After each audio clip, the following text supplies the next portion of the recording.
Morning. It's Tuesday, May 16th.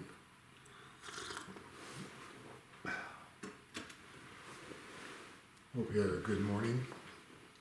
We're having a good morning, I should say. This morning I read Psalms chapters 54 through 57 and the two verses that I chose to meditate on and write down some thoughts. Chapter 57, verse 8 through 9. David says, King David, "Awake, my glory. Awake, O harp and lyre. I will awake the dawn. I will give thanks to you among the people.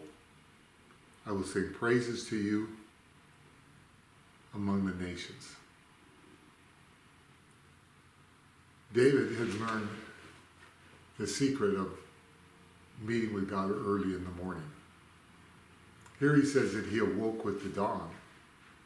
So he met with God before the sun was coming up and while the sun was coming up.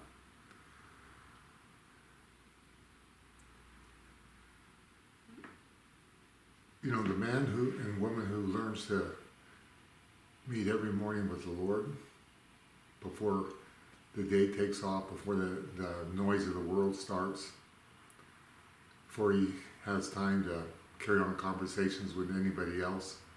If his conversation is early in the morning with the Lord, there's something that God begins to do in their life.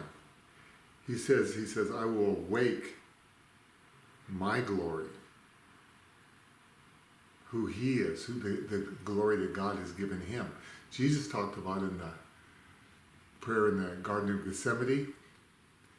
He said, he asked the Father to give us his glory, to share his glory with us.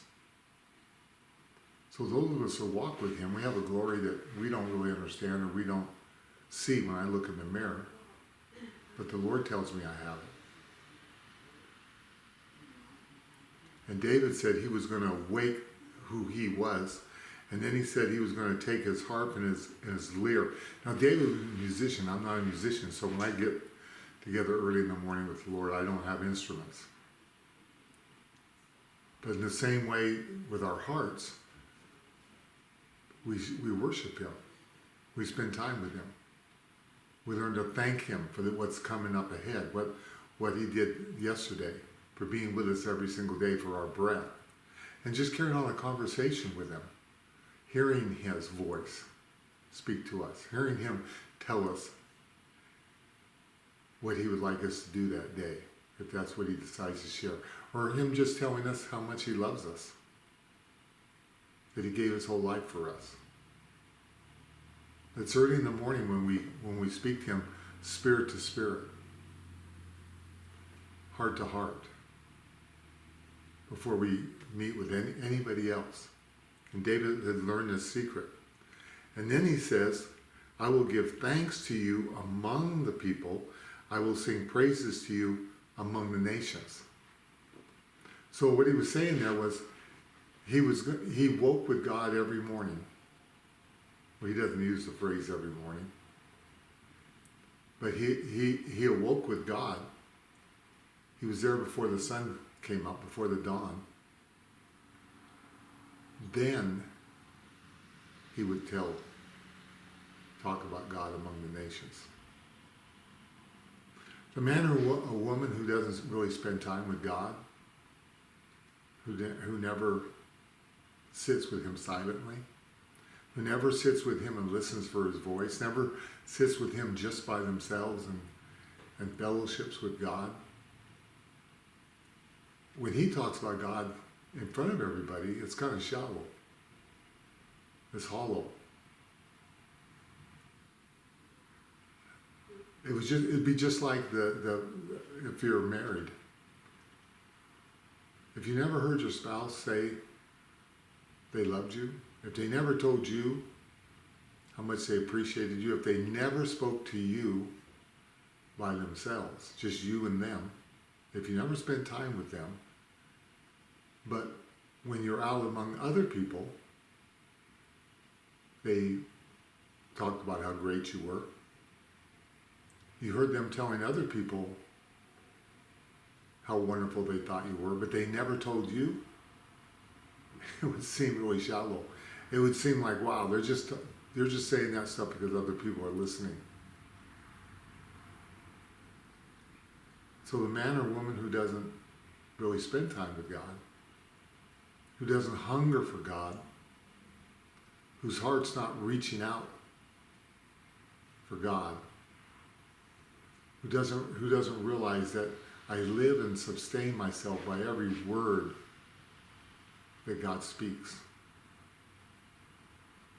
The man or woman who doesn't understand that God himself desires a fellowship with us. Alone. Personal. From spirit to spirit, person to person.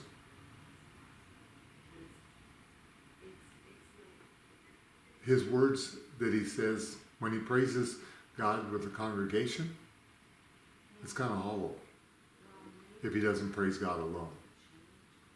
If he doesn't sing love songs to God, alone with God, then it's just a show if he does it in front of everybody else. God hungers to know us. I just pray that today you spend time with God. I just pray that we would, our hearts would hunger for him. Our hearts would hunger to hear his voice. Our hearts would hunger to know, like Paul said, how deep and wide and high the love of God is. That we would know what it's like to just be held by him. To seek his face with my spirit. To listen to his voice with my spirit. To begin the day with him. And know that he is the lover of my soul. And then to share with the world just this incredible love that God has for each one of us. To share with the world the change that he's doing in our hearts. The transformation that comes to a person in their spirit. The fruit of the spirit that's grown because God has planted his words in our heart because we spend time with him. Thanks for listening this morning. Hope to spend time with you tomorrow morning.